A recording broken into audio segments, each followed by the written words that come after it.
வணக்கம், ஆடிட்டர் கிருஷ்ணன் பேசுகிறேன்.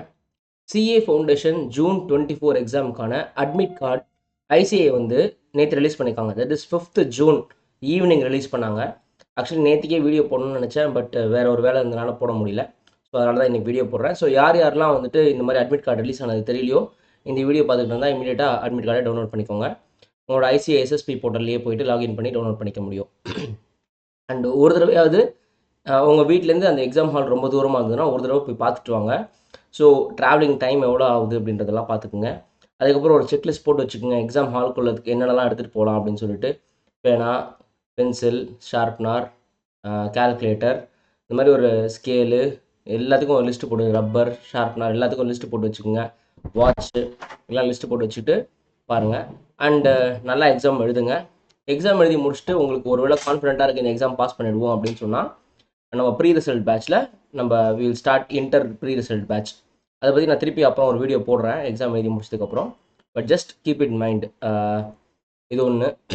இந்த தடவை வந்து என்னை பொறுத்த வரைக்கும் which is going to be tough அப்படின்னா லா எக்ஸாம் தான் ஆப்வியஸ்லி.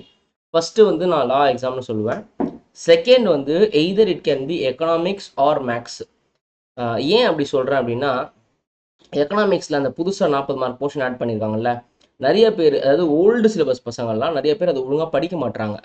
ஸோ அவங்களுக்கு அந்த போர்ஷன் டஃப்பாக இருக்கிறதுக்கான வாய்ப்புகள் இருக்குது. ஆக்சுவலி எக்கனாமிக்ஸ் ஒரு ஸ்கோரிங் பேப்பர், அக்ரிகேட்டை ஏற்றக்கூடிய பேப்பர். நீங்கள் இன்னும் ஒரு 10-15 நாள் டைம் இருக்குன்னா அந்த அந்த ஒரு 40 மார்க் கொஞ்சம் நல்லா கான்சன்ட்ரேட் பண்ணுங்கள். பிகாஸ் எக்கனாமிக்ஸில் 75 to 80 மார்க்ஸ் வாங்கக்கூடிய பேப்பர். அதில் சொதப்பிடக்கூடாது. பிகாஸ் லாவில் ரொம்ப பேருக்கு வந்து 45 to 50 ரேஞ்சில் தான் வருது. ஸோ அப்போ அக்ரிகேட்டில் அங்கே அடி வாங்குது. அக்கௌண்ட்ஸ் வந்து சம்டைம்ஸ் வந்து லென்த்தியாக இருக்கும். பேப்பர் ஈஸியாக இருக்கும், ஆனால் லென்த்தியாக இருக்கும். 80-85 மார்க் தான் எழுத முடியுன்ற மாதிரி இருக்கும். ஸோ இதெல்லாம் மைண்டில் வச்சுக்கோங்க. Economics is scoring paper. அங்கே தான் நம்ம வந்து ஜெயிக்கணும் பெருசாக. அந்த பேப்பர் வந்து எல்லா பேப்பரோட அக்ரிகேட்டையும் சேர்த்து வாங்கிடணும். ஸோ அப்போது ஒரு சப்ஜெக்டில் என்ன குட்டிக்காரன் அடித்தாலும் மார்க் வர மாட்டேங்குது. இன்னொரு சப்ஜெக்டில் ஈஸியாகவே மார்க் எடுக்கலாம், ஆனால் அதுக்கு நம்ம டைம் ஸ்பெண்ட் பண்ண மாட்டோம் அப்படின்ற மாதிரி இருந்தால் அதை காம்பன்சேட் பண்ணணும். ஸோ இதுதான் என்னோட அட்வைஸாக இருக்கும் இந்த டைமில். So all the best for your exam. Thank you.